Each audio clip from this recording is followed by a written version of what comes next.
பிஞ்சு மரம் அது என்ன பண்ணுச்சு? ஒண்ணு காய் காய்ச்சிருக்கணும், பழமா கொடுத்துருக்கணும், மக்களுக்கு சேவை செஞ்சிருக்கணும். அந்த மரம் இப்படித்தான் எங்க பணம் அரசு பணம் போகுது. எக்ஸாம்பிள் சொல்றேன். அடுத்தது சாப்பிடவே முடியாது, எறும்பு கூட தின்னாது. அந்த அளவுக்கு ரொம்ப மோசமா இன்னைக்கு போட்ட அரிசி ரெகுலரா அப்படித்தான் வந்துட்டு இருக்கு.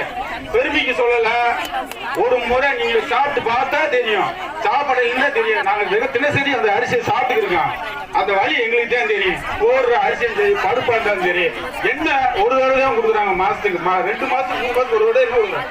ஆனா என்ன மாசத்துக்கு ஒரு அட்டைக்கு ஒண்ணு வருது, அது எங்க போகுதுன்னே தெரியல.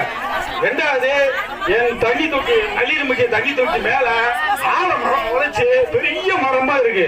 போய் ஒரு ஸ்டெப் நின்று போய் பாட்டு பாங்க கார்ல போகும்போது அந்த 5 வருஷமா அதை ஆட்சி செஞ்சாங்களே, அதை பராமரிப்பு அந்த டேங்க் எவ்வளவு செலவு பண்ணாங்க, என்ன பண்ணாங்க, குளோரின் என்ன எவ்வளவு போட்டாங்க, அது ஏன் பாதுகாக்கல? இன்னைக்கு இடிஞ்சு நிலைமையில இருக்கு, உயிருக்கு ஆபத்த நிலைமை இருக்கு. ரெண்டாவது முக்கியமான விஷயம், அரசு பொது பணம் வீண் செலவாக கூடாது. அது மக்களுடைய பணம், உங்க பணம் கிடையாது, ஏன் பணம் கிடையாது, மக்களுடைய பணம். இன்னொரு விஷயம் சார், ஒரே ஒரு விஷயம் சொல்லிக்கிறேன். இந்த செலவு பண்ண எவ்வளவு ஆச்சு? அரசு பணமா இல்ல தனிப்பட்ட பணமா? அரசு பணம் சார். கேட்க வேண்டிய கேள்வி, அரசு பணமா? அரசு பணமா இருந்தா இந்த வாழை மரம் நாங்க கட்ட சொல்லவே இல்லை. நிலையில எங்களுக்கு பாதுகாப்பு கொடுக்குது, கீழே தர வந்து உட்கார்றதுக்கு இடம் பாதுகாப்பு கொடுக்குது, தண்ணி கொடுக்குறீங்க, எல்லாம் ஓகே. இந்த மரம் என்ன பாவம் பண்ணுச்சு? இந்த பிஞ்சு மரம் என்ன பாவம் பண்ணுச்சு சார்?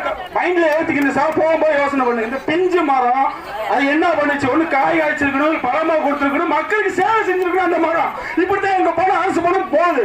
எக்ஸாம்பிள் சொல்றேன். அடுத்தது, பிளே ஸ்டோர் மற்றும் ஆப் ஸ்டோரில் இருந்து பாலிமர் செயலியை QR கோடு மூலம் பதிவிறக்கம் செய்யுங்கள். செய்திகளை உடனுக்குடன் பெறுங்கள்.